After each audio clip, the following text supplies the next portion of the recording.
Dear students, मैं प्रत्युष नागर आपका केमिस्ट्री मेंटोर एक बार फिर से आपका एसके इंस्टीट्यूट के डिजिटल प्लेटफॉर्म पे हार्दिक स्वागत करता हूं बच्चों। तो जैसे कि हमने लास्ट लेक्चर में एल्डोल कंडेंसेशन के बारे में पढ़ा था, तो आज का हमारा टॉपिक होने जा रहा है केनिजारो रिएक्शन। दोनों रिएक्शन काफी एक दूसरे से सिमिलर होती है, बस थोड़ा थोड़ा सा इनमें डिफरेंस होता है। जैसे कि हम थोड़ा रिकॉल करें कि हमने एल्डोल कंडेंसेशन में क्या पढ़ा था। बच्चा एल्डोल कंडेंसेशन में हमने पढ़ा था कि जो एल्डोल कंडेंसेशन होता है उसमें सबसे पहले तो हम दो कार्बोनिल कंपाउंड की यूनिट लेते हैं, लेकिन उसकी मैंडेटरी कंडीशन होती है कि जो आप कार्बोनिल कंपाउंड ले रहे हो या कार्बोनिल कंपाउंड की जो दो यूनिट आप कंसीडर कर रहे हो उनके पास अल्फा हाइड्रोजन होना चाहिए। लेकिन जो केनिजारो रिएक्शन होती है यहाँ पे अल्फा हाइड्रोजन एब्सेंट होता है। मतलब आपको कार्बोनिल कंपाउंड की ऐसी यूनिट कंसीडर करना है जिसके पास अल्फा हाइड्रोजन क्या हो, एब्सेंट होते हो। ठीक है, यही एक मेजर डिफरेंस होता है एल्डोल कंडेंसेशन और केनिजारो रिएक्शन में। तो अब बात करते हैं हम लोग केनिजारो रिएक्शन की। देखो बच्चों, केनिजारो रिएक्शन क्या है, सबसे पहले वही होगा कि कौन देता है इस रिएक्शन को देते हैं आपके कार्बोनिल कंपाउंड, लेकिन वे कार्बोनिल कंपाउंड देते हैं जिनके पास अल्फा हाइड्रोजन क्या होते हैं, एब्सेंट होते हैं। तो पहला पॉइंट लिखिए, केनिजारो रिएक्शन कौन देता है बच्चों, केनिजारो रिएक्शन देते हैं आपके कार्बोनाइल कंपाउंड। ठीक है, कार्बोनाइल कंपाउंड में भी जिसके पास क्या हो, आपके अल्फा हाइड्रोजन एब्सेंट होता है। ठीक है, अगर अल्फा हाइड्रोजन प्रेजेंट है तो फिर वहां पे एल्डोल कंडेंसेशन हो जाएगा। अगर आपने कार्बोनिल कंपाउंड जैसे सीओ ग्रुप लिया है और उसके पास अगर अल्फा हाइड्रोजन एब्सेंट है तो वो केनिजारो देगा, अगर अल्फा हाइड्रोजन प्रेजेंट है तो वो आपका एल्डोल कंडेंसेशन देता है। ठीक है, अब पहला पॉइंट हो गया आपका कार्बोनिल कंपाउंड है, अल्फा हाइड्रोजन एब्सेंट होता है। अब यहाँ पे कार्बोनिल कंपाउंड की हम दो यूनिट कंसिडर करते हैं, या two molecule of carbonyl compound. अब दो यूनिट जैसे कि हमने वहां भी कंसिडर किया था, दो यूनिट यहाँ भी हम कितनी कंसिडर करेंगे, यहाँ भी हम दो यूनिट कंसिडर करते हैं। अब जरा सोचो, जैसे आपने कोई कार्बोनिल कंपाउंड लिया, फॉर एग्जांपल हमने एसीटोन लिया।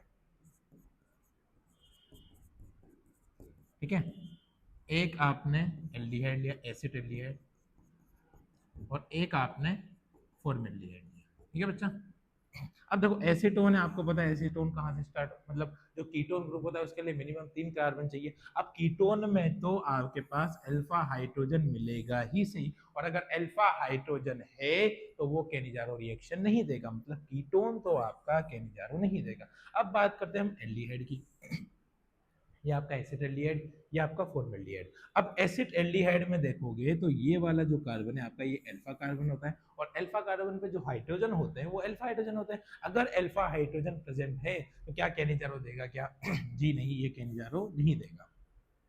और ये देखिए, ये है आपका फॉर्मेल्डिहाइड, इसके पास अल्फा हाइड्रोजन नहीं है, अल्फा हाइड्रोजन नहीं है, मतलब यहाँ पे केनिजारो रिएक्शन पॉसिबल होगी। तो यहाँ पे भी आपको एक कंक्लूजन मिलता है, कि कंक्लूजन ये है कि मोस्टली एल्डिहाइड ही केनिजारो रिएक्शन देते हैं, लेकिन एल्डिहाइड में वही एल्डिहाइड देते हैं जिनके पास अल्फा हाइड्रोजन एब्सेंट होता है। जैसे कि ये कीटोन है, यहाँ पे तो 6 अल्फा हाइड्रोजन है तो ये रिएक्शन नहीं देगा, बट एल्डिहाइड में हमने 2 एल्डिहाइड लिए। ये होता है आपका एसिटिलिहाइड, ये आपका फॉर्मेल्डिहाइड है। फॉर्मेल्डिहाइड में अल्फा हाइड्रोजन नहीं है, अल्फा हाइड्रोजन नहीं है तो ये केनिजारो देगा। लेकिन जो एसिटिलिहाइड होता है इसमें अल्फा हाइड्रोजन कितने, यहाँ पे 3 अल्फा हाइड्रोजन होता है। अगर एक भी अल्फा हाइड्रोजन आया तो केनिजारो रिएक्शन नहीं होगी, तो यहाँ पे केनिजारो रिएक्शन नहीं होती है। तो मोस्टली केसेस में जो आपके कार्बोनिल कंपाउंड होता है उनमें जो एल्डिहाइड होते हैं वो आपके केनिजारो रिएक्शन प्रोसीड करवाते हैं। तो सेकंड पॉइंट क्या था हमारा, two molecule of carbonyl compound. Carbonyl compound में भी मोस्टली हमें एल्डिहाइड ही कंसिडर करना है। अब बच्चा, जो हम दो यूनिट ले रहे हैं हम, जैसे आपने लिया टू मॉलिक्यूल ऑफ एल्डिहाइड या कार्बोनाइल कंपाउंड, तो इसमें क्या होता है, एक यूनिट का तो होगा यहाँ पे ऑक्सीडेशन, और दूसरी यूनिट का होता है यहाँ पे रिडक्शन। ठीक है, अब आपको पता ही है, अगर एक ही रिएक्शन में ऑक्सीडेशन और रिडक्शन दोनों होते हैं तो ऐसी रिएक्शन को हम क्या बोलते हैं, ऐसी रिएक्शन को हम बोलते हैं रिडॉक्स रिएक्शन। मतलब अगर आपने एक रिएक्शन कंसिडर किया है, उसी रिएक्शन में आपका ऑक्सीडेशन भी हो रहा है, उसी रिएक्शन में आपका रिडक्शन भी हो रहा है, तो ऐसी रिएक्शन को बोला जाता है रिडॉक्स रिएक्शन। क्या बोला जाता है बच्चा? Redox reaction. ठीक है, मतलब जो केनिजारो होगा वो रिडॉक्स रिएक्शन का एग्जांपल हो सकता है क्या? आपसे पूछ सकता है कि रिडॉक्स रिएक्शन का एग्जांपल क्या होता है, या केनिजारो रिएक्शन होती है वो क्या रिडॉक्स रिएक्शन का एग्जांपल होती है? जी बिल्कुल होती है, क्योंकि यहाँ पे जो आप दो यूनिट कंसिडर कर रहे हो उनमें से एक यूनिट का क्या होता है? ऑक्सीडेशन, और दूसरी यूनिट का क्या होता है? यहाँ पे रिडक्शन होता है, इसीलिए हमने दो यूनिट कंसिडर किया। ठीक है, अब हम चलते हैं थर्ड पॉइंट, रिएजेंट की ओर। तो बच्चा जैसे कि हमने एल्डोल कंडेंसेशन में देखा था, हमने रिएजेंट दिया था वहां पे डाइल्यूट बेस। मैंने आपको एक चीज बताई थी कि डाइल्यूट बेस क्यों लेते हैं, वहां पे कंसंट्रेटेड बेस क्यों नहीं लेते। हमने लास्ट टाइम डिस्कस भी किया था कि अगर हम एल्डोल कंडेंसेशन में कंसंट्रेटेड बेस लेते हैं तो रिएक्शन वापस रिवर्स में मतलब बैकवर्ड डायरेक्शन में हो जाती है, और ऐसे रिएक्शन को हम बोलते हैं रेट्रो एल्डोल कंडेंसेशन। इसलिए जो एल्डोल कंडेंसेशन वाला प्रोसेस होता है वहां पे हम डाइल्यूट बेस लेते हैं, लेकिन जो केनिजारो रिएक्शन होती है वहां पे हम लेते हैं कंसंट्रेटेड बेस। अच्छा, क्या लेते हैं हम यहाँ पे? कंसंट्रेटेड बेस लेते हैं। अब कंसंट्रेशन कंसंट्रेटेड बेस में आप क्या ले सकते हो? आप ले सकते हो KOH, आप ले सकते हो NaOH, और आप ले सकते हो कोई भी एक OH माइनस। ठीक है, ये क्या हो गया आपका कंसंट्रेटेड बेस, या स्ट्रॉन्ग बेस भी बोल सकते हैं इसको। ठीक है, कंसंट्रेटेड बेस मतलब इसकी कंसंट्रेशन ज्यादा होगी। ठीक है, तो यहाँ पे ये एक मेजर एक डिफरेंस ये भी हुआ। पहला डिफरेंस क्या था आपका? अल्फा हाइड्रोजन, एल्डोल में अल्फा हाइड्रोजन होता है लेकिन केनिजारो में अल्फा हाइड्रोजन नहीं होता है। सेकंड डिफरेंस क्या आ रहा है? सेकंड डिफरेंस है आपका रिएजेंट। वहां पे रिएजेंट क्या बनता था? वहां पे रिएजेंट था आपका डाइल्यूट बेस, यहाँ पे रिएजेंट हम ले रहे हैं कंसंट्रेटेड बेस। ठीक है, अब बात करते हैं हम प्रोडक्ट की। ठीक है, अब जैसे हम अगर एल्डोल की बात करें तो एल्डोल में अगर एल्डोल प्रोडक्ट की बात करते हैं तो हमने एल्डोल में बीटा हाइड्रोक्सी प्रोडक्ट बनाया था, मतलब वहां पे एक एल्डिहाइड की यूनिट थी और एक आपके बीटा पोजीशन में OH ग्रुप जुड़ा हुआ था। ये तो था एल्डोल प्रोडक्ट, और जब हम एल्डोल कंडेंसेशन करवाते थे तो H2O का रिमूव करके अल्फा बीटा अनसैचुरेटेड प्रोडक्ट का फॉर्मेशन करते थे। तो एल्डोल कंडेंसेशन का प्रोडक्ट था हमारा alpha beta unsaturated product. But जब हम केनिजारो की बात करते हैं तो केनिजारो में आपके दो प्रोडक्ट बनते हैं। एक होगा आपका salt of carboxylic acid, salt of carboxylic acid plus alcohol. ठीक है, अब देखो ये कैसे बना, इस पॉइंट को देखो। एक यूनिट का ऑक्सीडेशन, एक यूनिट का रिडक्शन। अब बच्चा जैसे सपोज करो हमने लिया एल्डिहाइड, एल्डिहाइड में भी हमने लिया फॉर्मेल्डिहाइड क्योंकि इसके पास अल्फा हाइड्रोजन नहीं होते। ठीक है, अब फॉर्मेल्डिहाइड का अगर आप ऑक्सीडेशन करते हो तो ऑक्सीडेशन किसमें होता है? फॉर्मेल्डिहाइड का ऑक्सीडेशन होता है एसिड में, कार्बोक्सिलिक एसिड में होगा। ठीक है, और अगर आप एल्डिहाइड का रिडक्शन करते हो रिड्यूसिंग रिएजेंट की प्रेजेंस में तो वहां पे एल्डिहाइड से प्राइमरी एल्कोहल का फॉर्मेशन होता है। तो देखो ना भैया, हो गया ना, एक यूनिट से क्या बना आपका? कार्बोक्सिलिक एसिड, एक यूनिट से क्या बना आपका? एल्कोहल। मतलब जिस यूनिट का ऑक्सीडेशन हो रहा है वहां पे क्या बन रहा है? एल्डिहाइड से एसिड बन रहा है, और जिस यूनिट का रिडक्शन हो रहा है वहां पे क्या बन रहा है आपका? एल्डिहाइड से प्राइमरी एल्कोहल का फॉर्मेशन होगा। इसलिए प्रोडक्ट में हमें दो चीजें देखने को मिलती है, एक मिलता है आपका सोल्ट ऑफ कार्बोक्सिलिक एसिड जो कि ऑक्सीडेशन के बाद बनता है, और एक आपको मिलता है एल्कोहल जो कि रिडक्शन के बाद बनता है। तो दो यूनिट है, एक यूनिट का होगा ऑक्सीडेशन, ऑक्सीडेशन का क्या बन जाएगा आपका? कार्बोक्सिलिक एसिड, और दूसरी यूनिट जिसका हम रिडक्शन करेंगे उसका क्या बन जाएगा आपका?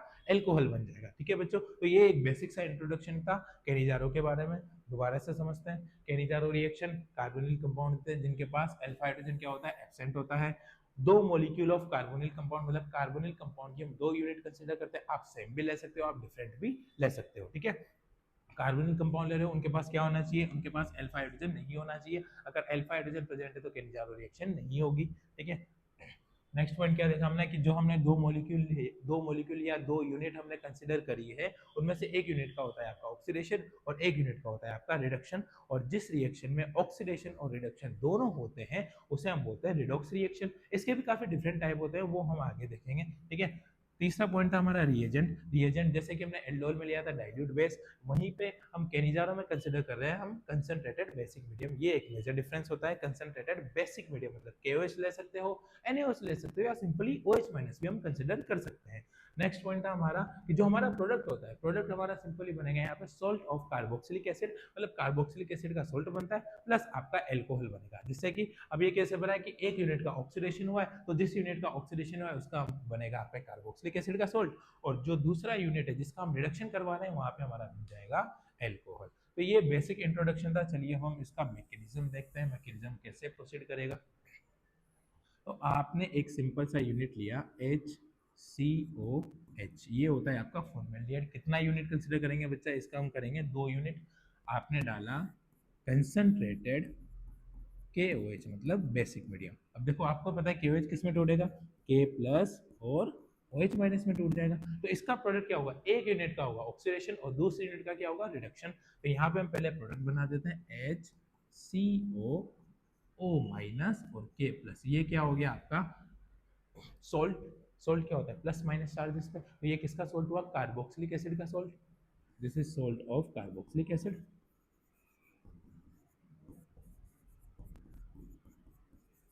कार्बोक्सिलिक एसिड, ठीक है। सेकेंड आपका क्या होगा, अल्कोहल बनेगा। एल्डिहाइड है, एल्डिहाइड से कितना डिग्री अल्कोहल बनता है, एल्डिहाइड से आपका ऑलवेज प्राइमरी अल्कोहल बनता है। तो CH3OH, ये क्या बन गया आपका अल्कोहल, ठीक है बच्चा।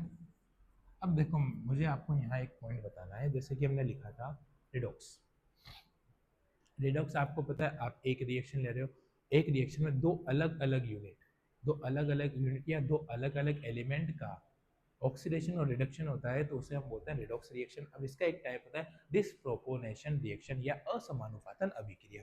वो क्या होता है, एक ही रिएक्शन हो और एक ही टाइप का एलिमेंट होना चाहिए। जैसे कि यहाँ पे हमने लिया है, आपने क्या कंसिडर किया, हमने एल्डिहाइड यूनिट, ये सेम यूनिट होती है, इसको हम बोलेंगे सिंपल केनिजारो रिएक्शन। तो यहाँ पे क्या हो रहा है, इसी यूनिट का आपके हो रहा है ऑक्सीडेशन। क्या हो रहा है आपके ऑक्सीडेशन, और इसी यूनिट का हो रहा है आपके रिडक्शन। क्या हो रहा है, रिडक्शन। तो इस टाइप की रिएक्शन को हम बोलते हैं डिसप्रोपोर्शनेशन रिएक्शन। कौन सी रिएक्शन बोलते हैं, डिसप्रोपोर्शनेशन रिएक्शन या असमानुपातन अभिक्रिया। ये भी एक रिडॉक्स रिएक्शन का ही टाइप होता है।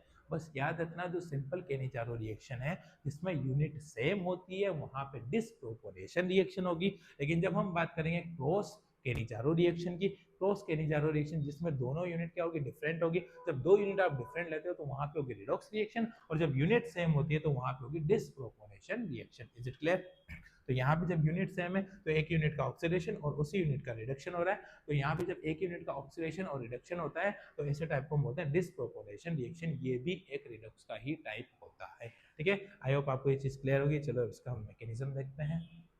मैकेनिज्म की अगर हम बात करते हैं तो सबसे पहले जो आपका KOH था वो किसमें ब्रेक डाउन हो जाएगा, K plus and OH minus में, ठीक है। अब फर्स्ट यूनिट यहाँ पे रोल में आती है COH, इस पे OH माइनस। अब बच्चा OH माइनस की टेंडेंसी क्या होती है, OH माइनस बेस है, बेस की टेंडेंसी होती है H प्लस आयन या अल्फा हाइड्रोजन या एसिडिक हाइड्रोजन को बाहर निकालेगा। अब इस ग्रुप में क्या आपके पास कोई भी एसिडिक हाइड्रोजन या अल्फा हाइड्रोजन है क्या, मुझे तो नहीं दिख रहा है यहाँ पे कोई अल्फा हाइड्रोजन है। यहाँ पे कोई भी अल्फा हाइड्रोजन नहीं होता है। जब अल्फा हाइड्रोजन नहीं है तो OH माइनस क्या करेगा, बच्चों याद करो मैंने आपको बताया था एल्डोल में भी कि जब हम कार्बोनिल कंपाउंड लेते हैं तो वहां पे हम इलेक्ट्रोनेगेटिविटी भी कंपेयर करते हैं। क्या कंपेयर करते हैं, इलेक्ट्रोनेगेटिविटी।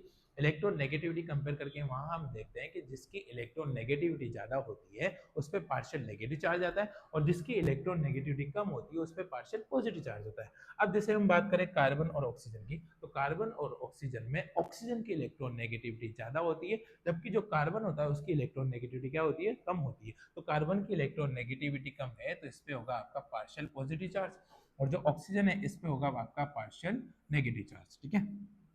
अब जब इस पे पार्शियल पॉजिटिव और नेगेटिव चार्ज आ गया तो OH माइनस क्या करेगा, देखो COH, इस पे है आपका पार्शियल पॉजिटिव चार्ज, इस पे आपका पार्शियल नेगेटिव चार्ज। तो OH माइनस पे चार्ज कौन सा होता है, माइनस चार्ज। माइनस चार्ज कहाँ पे अटैक करना प्रेफर करता है, जहाँ पे प्लस चार्ज होता है। तो प्लस चार्ज कहाँ दिख रहा है, इसको ये कार्बन पे क्या दिख रहा है आपका पार्शियल पॉजिटिव चार्ज। तो OH माइनस का अटैक कहाँ होगा बच्चों, इस कार्बन पे होगा।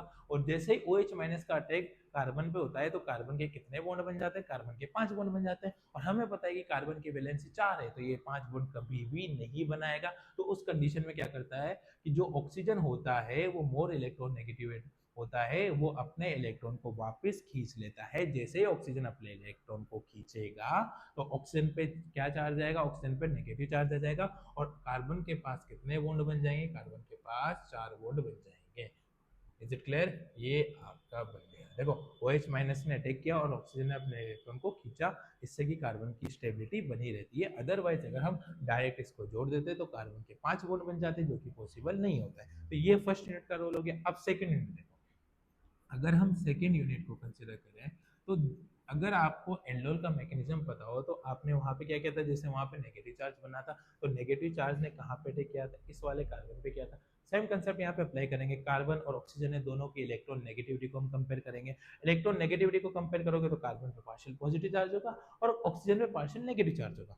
अब इस ऑक्सीजन पे नेगेटिव चार्ज है तो इस नेगेटिव चार्ज को क्या दिख रहा है, कार्बन का पॉजिटिव चार्ज दिख रहा है। तो ये ऑक्सीजन यहाँ पे अटैक करना चाहेगा नहीं चाहेगा? जी बिल्कुल अटैक करना चाहेगा। लेकिन अगर इस ऑक्सीजन ने इस कार्बन पे अटैक किया तो यहाँ पे हाईली अनस्टेबल प्रोडक्ट का फॉर्मेशन होगा, जो कि पॉसिबल नहीं हो पाता है। इस कारण से यह ऑक्सीजन इस पॉजिटिव वाले कार्बन पे अटैक नहीं करेगा। अब अटैक नहीं करेगा तो अब और क्या पॉसिबिलिटी हो सकती है? देखो, अगर ये अपना इलेक्ट्रॉन वापस इसको देता है तो यहाँ पे डबल बॉन्ड का फॉर्मेशन होगा। डबल बॉन्ड का फॉर्मेशन होगा तो कार्बन के पास कितने बॉन्ड बन गए? 5 बॉन्ड बन गया। अब कार्बन 5 बॉन्ड तो कभी नहीं बना सकता। अब देखो OH है, OH आपको पता है बहुत अच्छा लिविंग ग्रुप होता है, तो ये लीव करना चाहेगा। अगर आपने इस OH को लीव किया, यहाँ पे इस OH को बाहर निकाला और यहाँ से इस ऑक्सीजन ने अपना इलेक्ट्रॉन इसको डोनेट किया, तो जरा देखो OH बाहर गया, यहाँ पे डबल बॉन्ड बना, वापस से क्या बन गया आपका? एल्डिहाइड बन गया, फॉर्मेल्डिहाइड बन गया। अब अगर वापस से फॉर्मेल्डिहाइड बन गया तो रिएक्शन कहाँ हो गई आपके? रिएक्शन बैकवर्ड डायरेक्शन में हो गई। रिएक्शन बैकवर्ड में हो गई तो रिएक्शन फिर कंप्लीट ही नहीं होगी, रिएक्शन इसके आगे प्रोसीड ही नहीं होगा, तो फिर ये पॉसिबल नहीं है। मतलब पहली पॉसिबिलिटी ऑक्सीजन इस पे अटैक करे वो भी पॉसिबल नहीं है, क्योंकि वहां पे क्या हो रहा है? हाईली अनस्टेबल प्रोडक्ट बन रहा है। लेकिन सेकंड पॉसिबिलिटी क्या है? जब ऑक्सीजन ने अपना इलेक्ट्रॉन इसको दिया तो यहाँ पे डबल बॉन्ड बना, उस कंडीशन में अगर OH माइनस को अगर आप बाहर निकालते हो तो वापस से रिएक्शन कहां पे हो जाएगी? रिवर्स में हो जाएगी। रिवर्स में होगी तो रिएक्शन आगे प्रोसीड नहीं कर पाएगा, तो ये भी पॉसिबल नहीं। अब तीसरा केस देखते हैं। अगर आप OH को ना निकाल के H माइनस को बाहर निकालो, किसको बाहर निकालो? H माइनस की फॉर्म में निकलेगा, ना कि H प्लस की फॉर्म में निकलेगा। तो यहां से अगर H माइनस बाहर निकलता है तो आपका क्या बन जाएगा? एसिड बन जाएगा। तो पॉसिबल है, तो ना तो OH बाहर निकलेगा ना ये ऑक्सीजन का अटैक होगा। यहाँ पे क्या होता है? ये जो H होता है वो H माइनस मतलब हाइड्राइड की फॉर्म में बाहर निकलता है। तो नेक्स्ट स्टेप में क्या होगा बच्चों? नेक्स्ट स्टेप में यहाँ पे होगा कि ऑक्सीजन ने अपना इलेक्ट्रॉन इसको दिया और यहाँ से H माइनस मतलब हाइड्राइड आयन बाहर निकलता है। क्या बाहर निकलता है? आपका हाइड्राइड आयन बाहर निकलता है। तो हाइड्राइड आयन बाहर निकलेगा तो आपका क्या बन जाएगा? यहाँ पे हमारा एसिड बन गया, इसको हम बोलते हैं फॉर्मिक एसिड। और साथ में क्या होगा आपके? Plus H minus. H minus का मतलब होता है हाइड्राइड आयन। बच्चों H प्लस मत निकालना, H प्लस नहीं निकलेगा, हाइड्रोजन अपना इलेक्ट्रॉन लेके निकलेगा। अगर आपने H प्लस निकाला तो कार्बन की वैलेंसी 5 हो जाएगी, जो कि पॉसिबल नहीं होता है। इसलिए ये हाइड्रोजन अपना इलेक्ट्रॉन लेके निकलता है, इसलिए इसमें माइनस चार्ज आता है, जिसको हम बोलते हैं H माइनस आयन, मतलब हाइड्राइड आयन कहा जाता है। तो ये आपका पहला स्टेप हो। अब अगले स्टेप में क्या होगा? देखो, जो आपकी सेकेंड यूनिट थी COH, अब इस पे अटैक करेगा H माइनस। बच्चा H पे कौन सा चार्ज है? Minus charge. और इस कार्बन पे क्या होता है आपका? Partial positive charge. इस पे ऑक्सीजन पे क्या होता है? Partial negative charge. तो इस नेगेटिव चार्ज को क्या दिख रहा है? इस कार्बन का पॉजिटिव चार्ज। तो ये वाला जो हाइड्राइड है वो कहाँ ट्रांसफर हो जाएगा? इस कार्बन पे। और इसे बोला जाता है हाइड्राइड शिफ्टिंग। क्या कहा जाता है? इस स्टेप को हाइड्राइड शिफ्टिंग कहा जाता है। और ये स्लो स्टेप होता है, इसीलिए इस स्टेप को रेट डिटरमाइनिंग स्टेप कहा जाता है। आपसे क्वेश्चन पूछा जा सकता है कि जो केनिजारो रिएक्शन होती है उसमें रेट डिटरमाइनिंग या स्लो स्टेप कौन सा होता है? स्लो स्टेप कौन सा होता है? H माइनस जब कार्बन पे अटैक करता है, मतलब हाइड्राइड आयन का ट्रांसफर स्लो स्टेप है, मतलब रेट डिटरमाइनिंग स्टेप होता है। मतलब H माइनस आयन का ट्रांसफर आपका स्लो या रेट डिटरमाइनिंग स्टेप होता है। मतलब ये कैसा होगा? स्लो होगा। मतलब RDS, रेट डिटरमाइनिंग स्टेप होगा। ठीक है बच्चों, तो यहाँ पे क्या हो जाएगा? H माइनस का अटैक करेगा तो ऑक्सीजन अपने इलेक्ट्रॉन को खींचेगा, तो यहाँ पे बना आपका H और O पे माइनस, और एक आपका क्या बना हुआ है? Formic acid. तो ये है आपका एसिड, ठीक है, और ये क्या है आपका? बेस। तो आपका क्या बन गया? बेस और एसिड। इसके बाद क्या होगा? देखो, एसिड और बेस जब रिएक्ट करते हैं तो इसको हम लिख सकते हैं CH3O माइनस और OHCOH। अब बेस की टेंडेंसी क्या होती है, H प्लस आयन बाहर निकालने की। देखो यहाँ पे इस ऑक्सीजन पे माइनस चार्ज है, इस पे हाइड्रोजन पे प्लस चार्ज है, तो ये यहाँ से बाहर निकलना पसंद करेगा क्या, ये इसके साथ जाके जुड़ना पसंद करेगा क्या? जी बिल्कुल, क्योंकि ये बेस है और बेस की टेंडेंसी होती है H प्लस आयन को बाहर निकालेगी। यहाँ से H प्लस आयन निकल सकता है क्योंकि ये एसिडिक होता है, और एसिडिक का नेचर क्या होता है, H प्लस आयन को बाहर निकालना। तो कार्बोक्सिलिक एसिड है तो ये तुरंत H प्लस आयन बाहर निकालना चाहेगा, और ये बेस होता है जो कि H प्लस आयन को लेना चाहेगा।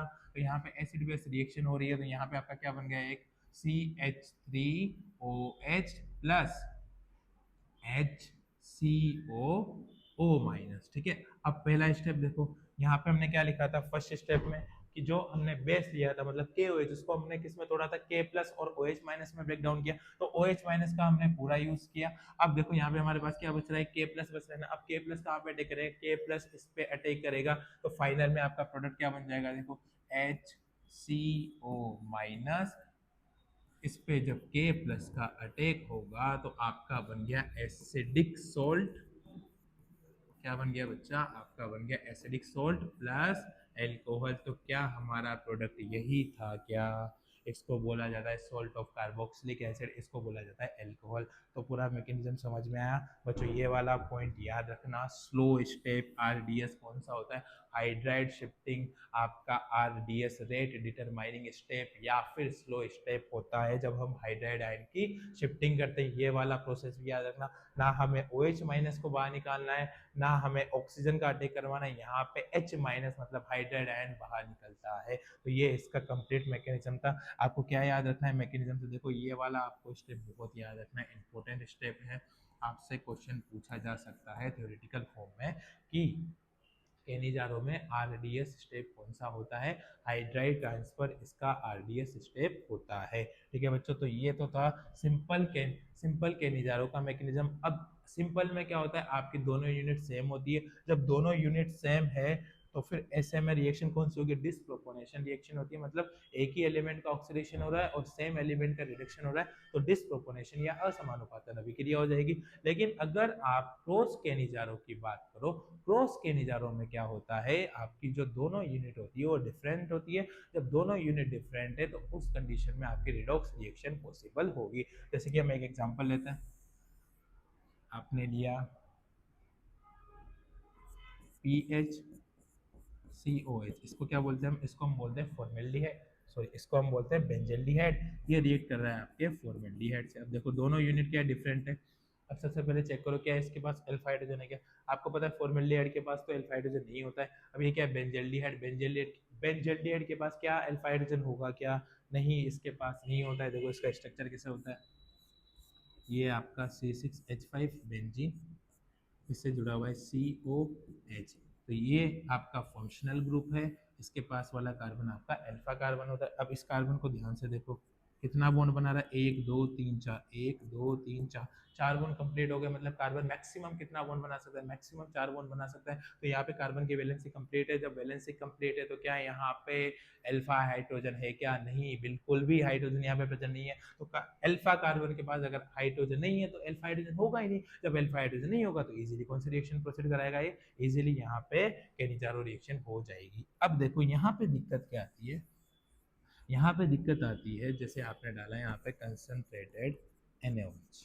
ठीक है, अब जैसे कि इस यूनिट की बात करें कि सर यहाँ पे तो जब हमने दोनों सेम यूनिट लिया था तो हमने एक यूनिट का एसिड बना दिया और उसी यूनिट का हमने एल्कोहल बना दिया। लेकिन लेकिन जब आप डिफरेंट डिफरेंट यूनिट ले रहे हो तो यहाँ पे किस यूनिट का एसिड बनेगा, किस यूनिट का बेस बनेगा, ये वाला पॉइंट ध्यान से समझना काफी इंपॉर्टेंट है। अगर आपने उल्टा कर दिया तो आपका पूरा क्वेश्चन कंप्लीटली रॉन्ग हो जाएगा। तो बच्चों ध्यान से देना, ध्यान से देखना। जब ये देख रहे हो आप फॉर्मेलियर, क्या यहाँ पे आपको कहीं भी स्टेरिक हिंड्रेंस दिख रहा है क्या? स्टेरिक हिंड्रेंस याद करो, स्टेरिक हिंड्रेंस का मतलब क्या होता है, अगर आपके मेजर ग्रुप जुड़े होते हैं जिसपे आपका पॉजिटिव चार्ज, नेगेटिव चार्ज या फिर फंक्शनल ग्रुप अटैच होता है, उस कार्बन पे अगर आपके हाईली बल्कि ग्रुप या फिर बड़े ग्रुप जुड़े होते हैं तो वहां पर स्टेरिक हिंड्रेंस ज्यादा होता है, मतलब त्रिविम बाधा उत्पन्न होती है। त्रिविम बाधा उत्पन्न होने का मतलब क्या है, यहाँ पे OH माइनस का अटैक होगा। आपको पता है OH माइनस का अटैक बेक अटैक होता है। जब बेक अटैक होगा तो वहां पे अगर आपको स्टेरिक हिंड्रेंस ज्यादा मिलता है तो OH माइनस का अटैक इजीली नहीं होगा। तो क्या आपको फॉर्मेल्डिहाइड में कोई भी स्टेरिक हिंड्रेंस दिख रहा है क्या?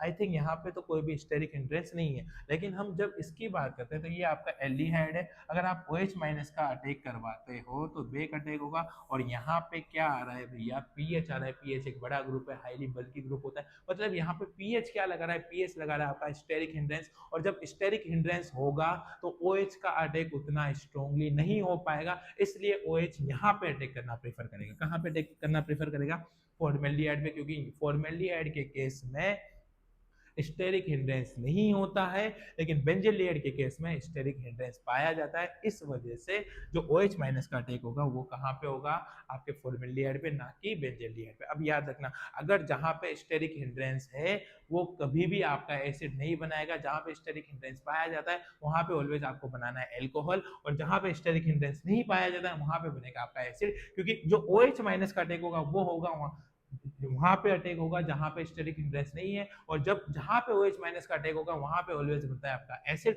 और जहां पे OH माइनस का अटैक नहीं होगा वहां पे आपका बनेगा एल्कोहल। तो इस केस में क्या बन जाएगा आपका HCOO माइनस K प्लस, यहां तो बना आपका एसिड, और जहां पे आपका स्टेरिक हिंड्रेंस पाया जाता है वहां पे बनता है आपका एल्कोहल। ठीक है बच्चों, तो आई होप अब आपको सारी चीजें क्लियर होगी। अब ध्यान से देखना, इस यूनिट का तो हुआ है ऑक्सीडेशन और इस यूनिट का हुआ है रिडक्शन। तो यहाँ पे दोनों यूनिट अलग अलग है ना, तो अलग अलग, हाँ रिएक्शन में हम बोल सकते हैं कि ऑक्सीडेशन भी हो रहा है और रिडक्शन भी हो रहा है, लेकिन यहाँ पे दोनों यूनिट अलग अलग है। इस यूनिट का हुआ ऑक्सीडेशन और इस यूनिट का हुआ है रिडक्शन। तो ऐसी रिएक्शन को कहा जाता है बच्चों रिडॉक्स रिएक्शन कहा जाता है। क्या कहा जाता है, रिडॉक्स रिएक्शन कहा जाता है। और जब सेम यूनिट का ऑक्सीडेशन और उसी यूनिट का रिडक्शन होता है तो ऐसी रिएक्शन को हम बोलते हैं डिसप्रोपोर्शनल रिएक्शन। लेकिन जब अलग अलग यूनिट, एक ही रिएक्शन में दो डिफरेंट यूनिट का ऑक्सीडेशन और रिडक्शन होता है तो ऐसे रिएक्शन को कहा जाता है रिडॉक्स रिएक्शन। तो दोनों होगी केनिजारों में, डिसप्रोपोर्शनल भी होगा और रिडॉक्स भी होगी। आपको देखना है अगर यूनिट सेम है तो डिसप्रोपोर्शनल रिएक्शन, और अगर यूनिट डिफरेंट है मतलब क्रॉस केनिजारो रिएक्शन है तो वहां पे होगी रिडॉक्स रिएक्शन। ठीक है, तो आई होप आपको पूरा केनिजारो का मैकेनिज्म, प्रोडक्ट कैसे बनाना है, आपका आरडीएस क्या होगा, कब एसिड बनेगा, कब एल्कोहल बनेगा, कब डिसप्रोपोनेशन होगा, कब रिडॉक्स होगा, सारी चीज अब आपको क्लियर होगी। यहाँ से देखिए, दोबारा देख लीजिए इसका मैकेनिज्म है।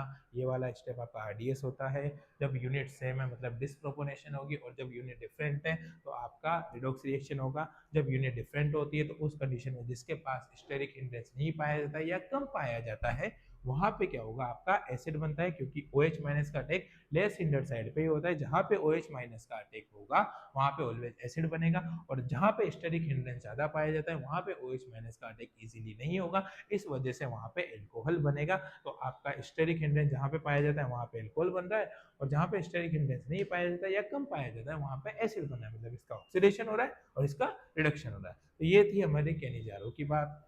ठीक है बच्चों, अब हम कुछ क्वेश्चन देखते हैं। जैसे हमने लास्ट टाइम एंडोड भी पढ़ा था और केनिजारो भी पढ़ा है, तो इसके हम कुछ क्वेश्चंस देखते हैं। जैसे आपको दिया हुआ है ये क्वेश्चन है, ठीक है, ये काफी अच्छा क्वेश्चन है, जी का क्वेश्चन है।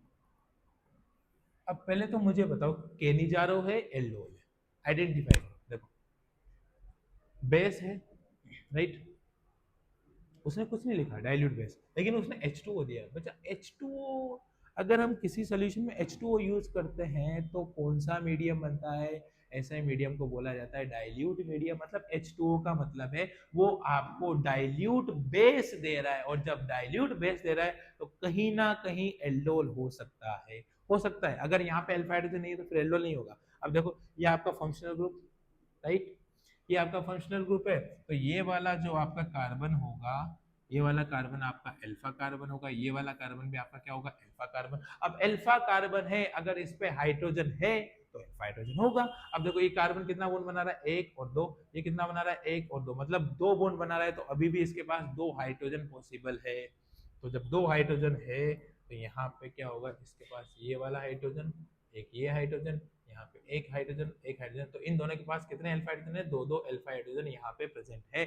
डाइल्यूट बेस है, अल्फा हाइड्रोजन है, तो रिएक्शन का नाम एल्डोल कंडेंसेशन। कौन सा होगा बच्चा, एल्डोल कंडेंसेशन होगा।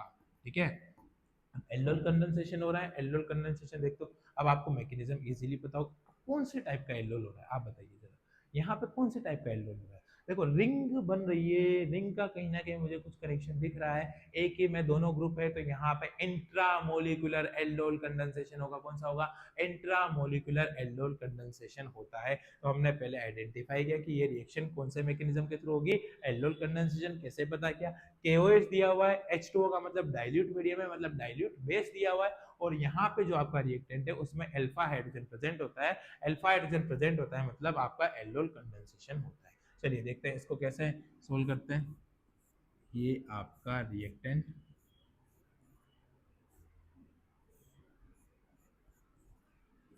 ठीक है। अब जो OH माइनस होता है, OH माइनस मतलब बेस की टेंडेंसी होती है अल्फा हाइड्रोजन निकालने की। अब दो पॉसिबिलिटी, या तो यहाँ से निकले या फिर यहाँ से निकले, राइट। या तो आपका यहाँ से निकलेगा या फिर यहाँ से निकलेगा, ठीक है। अगर सपोज करो आप यहाँ से निकालते तो माइनस चार्ज यहाँ आएगा, माइनस चार्ज आएगा तो माइनस चार्ज अटैक कहाँ करेगा? माइनस चार्ज अटैक यहाँ पे करेगा। और जैसे ही माइनस चार्ज ने अटैक यहाँ पे किया तो एक दो तीन, तीन मेंबर की रिंग बनती है। तीन मेंबर की रिंग में हाईली एंगल स्ट्रेन पाया जाता है, और एंगल स्ट्रेन होगा तो हाईली अनस्टेबल बनता है। याद करो मैंने लास्ट लेक्चर में आपको स्टेबिलिटी का ऑर्डर बताया था, 6 मेंबर रिंग, उसके बाद 5 मेंबर रिंग, उसके बाद 7 मेंबर रिंग, मतलब 3 मेंबर रिंग तो हाईली अनस्टेबल होगी। तो यहां से तो अटैक पॉसिबल ही नहीं है। अब यहां से जब आप अटैक करवाते हो तो जब ये अटैक करेगा यहाँ पे तो 1 2 3 4 5, 5 मेंबर की रिंग बनेगी, और 5 मेंबर की रिंग स्टेबल होती है। क्या होती है बच्चों? 5 मेंबर की रिंग स्टेबल होगी। तो यहाँ पे ये वाला प्रेफर करेगा, ना कि यहाँ से, ठीक है। इस केस में क्या हो रहा है देखो, रिंग स्ट्रेन का थोड़ा ध्यान रखना, 6 5 7 ये इसके स्टेबिलिटी का ऑर्डर होता है। ये हमारा रिएक्टेंट, यहाँ पे CO ग्रुप, ठीक है।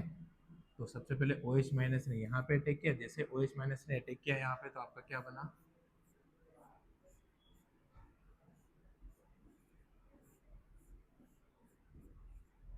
ठीक है, माइनस चार्ज आया। अब माइनस चार्ज क्या करेगा? ये यहाँ पे अटैक करना चाहेगा,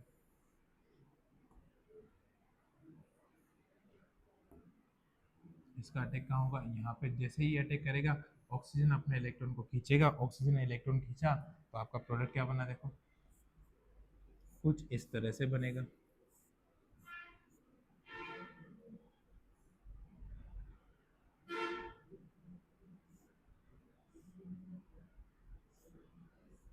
यहाँ पे क्या है आपका? O minus. अब कार्बन काउंट करो, 1 2 3 4, 1 2 3 4, 4 कार्बन आ गया। और इस वाले कार्बन के पास देखो, इसको आपने 1 दिया, इसको 2 3 4, तो 1 तो आके इससे जुड़ गया, इस वाले से यहाँ पे O माइनस बना।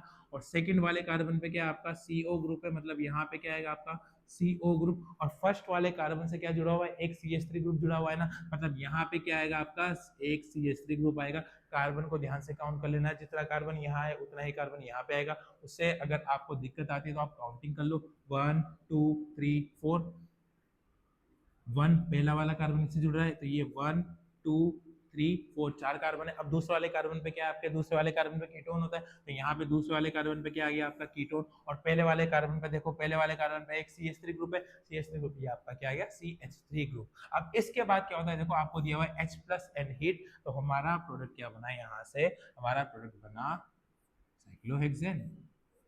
यहाँ पे जुड़ा हुआ है आपका O माइनस, इससे आपकी 4 मेंबर की रिंग जुड़ी हुई है, और यहाँ पे सेकंड पोजीशन पे O, और यहाँ पे एक C, यही बना था। अब इसके पास क्या हो, इसके बाद क्या हो रहा है देखो, H प्लस का अटैक हो रहा है, ये वाला H plus.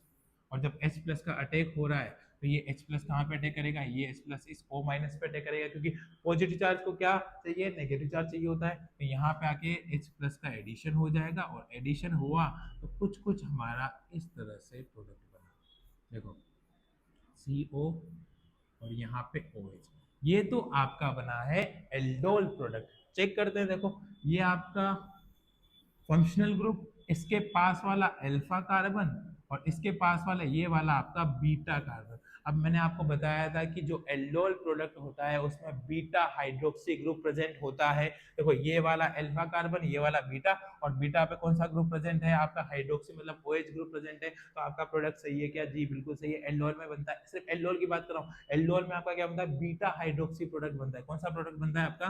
Beta hydroxy.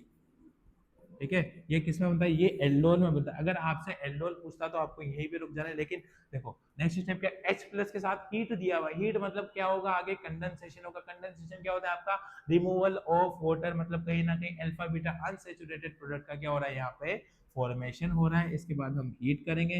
Heat मतलब क्या बाहर निकलेगा? रिमूवल ऑफ H2O या वाटर। तो कहाँ से निकालोगे? देखो OH, इसके पास H है, अल्फा कार्बन है, यहाँ से अल्फा हाइड्रोजन निकलेगा, क्योंकि हमें क्या प्रोडक्ट चाहिए? अल्फा बीटा अनसैचुरेटेड चाहिए। अब कुछ लोग बोलेंगे सर यहाँ से निकाल सकते हैं ना, यहाँ पे अगर आपने डबल बॉन्ड बनाया, डबल बॉन्ड बनाया तो भैया बीटा और गामा प्रोडक्ट बनाना। और एल्डोल में क्या बनता है आपका? अल्फा और बीटा अनसैचुरेटेड प्रोडक्ट बनता है। पहली चीज तो गामा वाला बनेगा। दूसरा, हम जो जीओसी में पढ़ते हैं अल्फा हाइड्रोजन की स्टेबिलिटी, तो यहाँ पे जब आप अल्फा हाइड्रोजन निकालोगे तो इस कंडीशन में नंबर ऑफ अल्फा हाइड्रोजन ज्यादा होते हैं। दूसरा यहाँ पे देखो रेजोनेंस की पॉसिबिलिटी भी है, तो यहाँ से प्रेफर करेगा हाइड्रोजन निकालना, क्योंकि यहाँ से मोर स्टेबल प्रोडक्ट बनता है और हमें अल्फा बीटा अनसैचुरेटेड प्रोडक्ट भी मिलता है। तो यहाँ से क्या होगा? जब आप हीट करोगे तो यहाँ से आपका H2O बाहर निकलेगा और इस कंडीशन में यहाँ पे डबल बॉन्ड का फॉर्मेशन हो जाएगा। तो हमारा क्वेश्चन का फाइनल आंसर आ चुका है बच्चों। यहाँ पे क्या बना आपका? डबल बॉन्ड, ये वाला अल्फा, ये वाला बीटा, तो आपका बन गया अल्फा बीटा अनसैचुरेटेड प्रोडक्ट। ये जेई मेंस का PYQ है। बहुत अच्छा क्वेश्चन है। सबसे पहले आपको आइडेंटिफाई करना है रिएक्शन का मैकेनिज्म कौन सा है। मैकेनिज्म कौन सा हो रहा है? Aldol condensation. एल्डोल में भी कौन सा हो रहा है? इंट्रामोलिकुलर एल्डोल कंडेंसेशन, मतलब कहीं ना कहीं रिंग का फॉर्मेशन होगा। अब दो पॉसिबिलिटी थी, यहाँ से और यहाँ से निकालो। अगर हम यहाँ से निकाल लें तो 3 मेंबर की रिंग बनती है जो कि हाईली स्ट्रेन होता है, एंगल स्ट्रेन पाया जाता है जो कि हाईली अनस्टेबल होती है। इसलिए हमने अटैक कहाँ से करवाया? यहाँ से हमने अटैक करवाया। यहाँ से मत करवा देना, ये आपका अल्फा कार्बन नहीं होता है, ये बीटा कार्बन है। हाँ, कुछ लोग यहाँ से करवा दे अटैक, यहाँ से नहीं होगा बच्चा, यहाँ से होगा क्योंकि ये अल्फा कार्बन है। ठीक है, तो यहाँ से पॉसिबल नहीं है, तो फिर हमने अटैक यहाँ से करवाया। उसके बाद इस तरह से मैकेनिज्म प्रोसीड किया और लास्ट में हमारा alpha beta hydroxy, alpha beta unsaturated product का फॉर्मेशन हुआ। ये क्या है आपका? Alpha beta unsaturated product. ठीक है, और अगर एल्डोल पूछता तो क्या बनता है हमारा? Beta hydroxy. एल्डोल में क्या बनता है आपका? बीटा हाइड्रोक्सी प्रोडक्ट बनता है। और एल्डोल कंडेंसेशन में क्या बनता है आपका?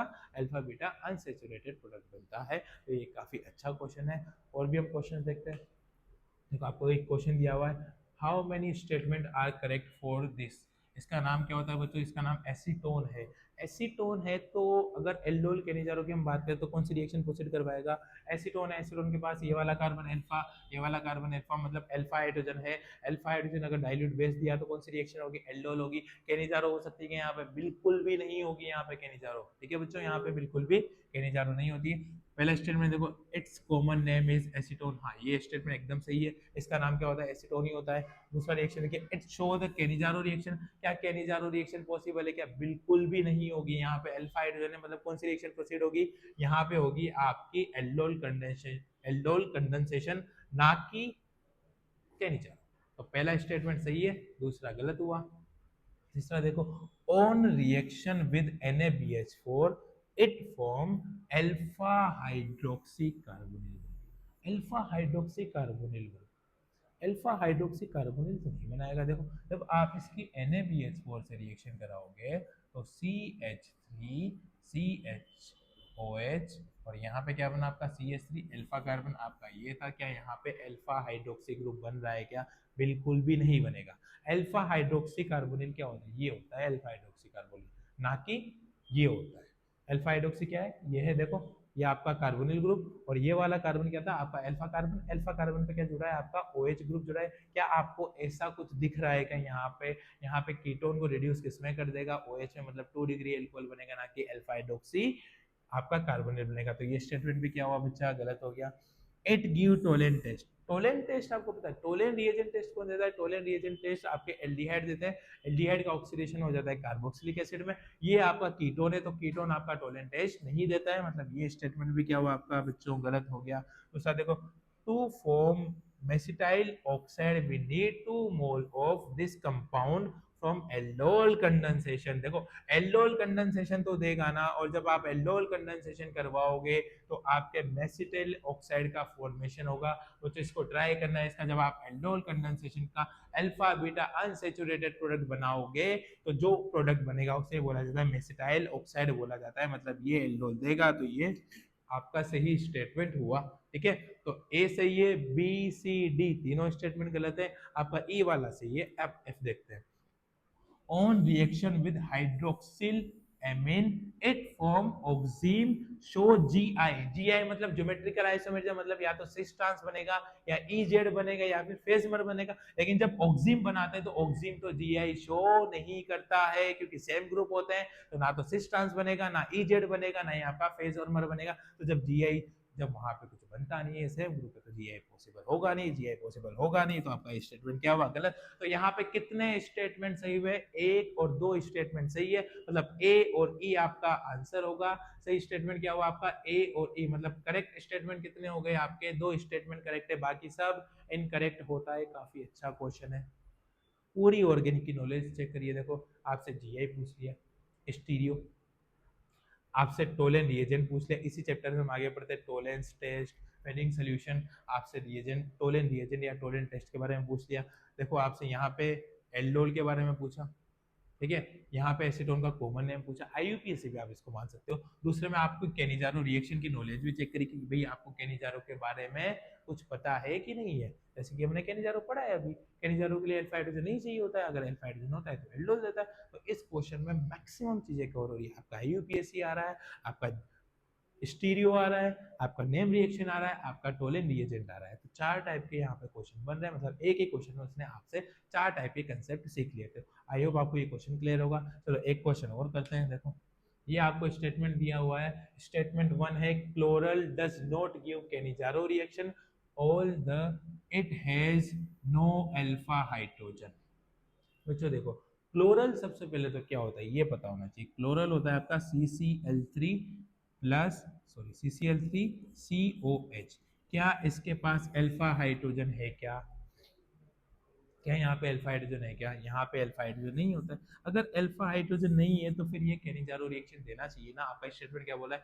Chloral does not give Cannizzaro reaction but it have a no alpha hydrogen, मतलब ये केनिजारो रिएक्शन नहीं देता है लेकिन इसके पास अल्फा हाइड्रोजन भी नहीं है। जब अल्फा हाइड्रोजन नहीं है, आप NaOH से रिएक्शन कराओगे कंसंट्रेटेड बेस, तो फिर तो देना चाहिए ना केनिजारो। नहीं भैया, क्लोरल आपका केनिजारो रिएक्शन नहीं देता है। क्यों नहीं देता है? जब आप क्लोरल की रिएक्शन NaOH से करवाते हो तो यहाँ पे CHCl3 क्लोरोफॉर्म प्लस HCOONA बनता है, तो यहाँ पे कार्बोक्सिलिक एसिड का सोल्ट तो बन रहा है लेकिन एल्कोहल का फॉर्मेशन नहीं हो रहा है। एल्कोहल की जगह पे क्या बन रहा है? आपका क्लोरोफॉर्म बन रहा है, तो ये यहाँ पे केनिजारो पॉसिबल नहीं है। अल्फा हाइड्रोजन तो एब्सेंट है लेकिन केनिजारो नहीं देगा। केनिजारो नहीं देगा तो ये स्टेटमेंट क्या हुआ आपका? सही हुआ। देखो दूसरा क्या बोला है? CH3 is a very good leaving group. CH3 X क्या होता है? हेलोजन। जैसे यहाँ पे हमने CCl3 लिया तो ये क्या है आपका? X3 मतलब क्लोरीन होता है। क्लोरीन बहुत अच्छा लिविंग ग्रुप होता है। लिविंग ग्रुप का मतलब ये तुरंत निकलना चाहेगा। लिविंग ग्रुप होता है। देन हाइड्राइड, हाइड्राइड के कंपेरिजन में जो आपका हेलोजन होता है X होता है वो काफी अच्छा लिविंग ग्रुप होता है, तो ये स्टेटमेंट भी सही है। मतलब आपके दोनों स्टेटमेंट क्या है? ट्रू होते हैं।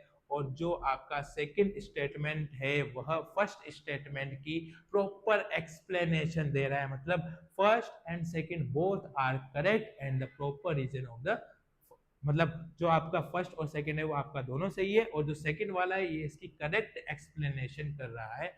असर्शन रीजन में आपसे ये क्वेश्चन पूछा जा सकता है। तो ये क्लोरल की रिएक्शन है, इसको नोट कर लीजिएगा। क्लोरल के पास अल्फा हाइड्रोजन नहीं होता है, और अल्फा हाइड्रोजन नहीं है लेकिन फिर भी ये केनिजारो रिएक्शन नहीं देगा क्योंकि इसके प्रोडक्ट में आपको क्लोरोफॉर्म मिलता है, मतलब CH3 मिलता है, जो कि एक बहुत अच्छा लिविंग ग्रुप होता है हाइड्राइड के कंपैरिजन में। ठीक है, आई होप ये क्वेश्चन आपको क्लियर होगा। ठीक है बच्चों, एक क्वेश्चन और देखते हैं। देखो 2 methyl propanal undergoes aldol condensation reaction when heated with aqueous NaOH solution. 2-methyl propanol, सबसे पहले तो बनाओ इसको CH3 CH3 और COH, ये आपको 2-methyl propanol दिख रहा है। 1 2 3 2-methyl propanol है।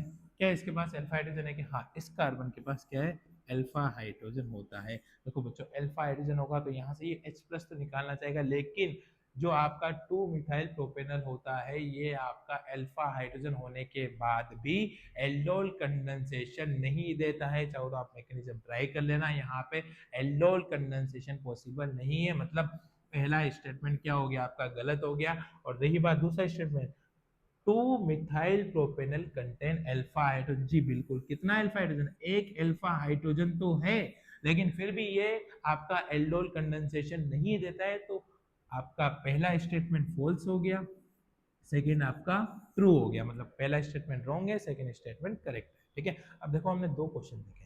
इस वाले क्वेश्चन में जब हमने क्लोरल को देखा, क्लोरल के पास अल्फा हाइड्रोजन नहीं है, लेकिन फिर भी ये केनिजारो रिएक्शन नहीं दे रहा है।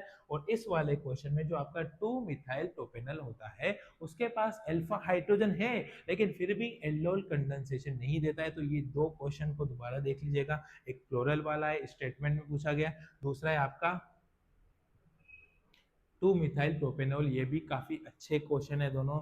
एक तरह से आप एक्सेप्शन समझ सकते हो कि यहाँ पे क्या है, क्लोरल है, इसका रीजन भी दिया, हालांकि एक्सेप्शन है नहीं, बट आप ऐसे याद कर सकते हो कि क्लोरल है यार, क्लोरल के पास अल्फा हाइड्रोजन नहीं है, अल्फा हाइड्रोजन नहीं है तो केनिजारो देना चाहिए, लेकिन स्टिल ये केनिजारो नहीं देता है। इसका रीजन भी दिया हुआ है, एक्सेप्शन हालांकि है नहीं, बट आप याद रख सकते हो इसको। ठीक है, और दूसरा जो है आपका क्या होता है, 2-methyl propanol होता है। 2-methyl propanol के पास अल्फा हाइड्रोजन है, लेकिन फिर भी ये एल्डोल कंडेंसेशन नहीं देता है। तो ये हमारा हुआ केनिजारो और एल्डोल से रिलेटेड क्वेश्चंस। तो आई होप आपको आज का लेक्चर क्लियर होगा। So thank you everyone.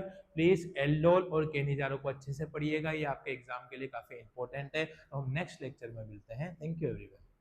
Subscribe now and press the bell icon. Never miss an update.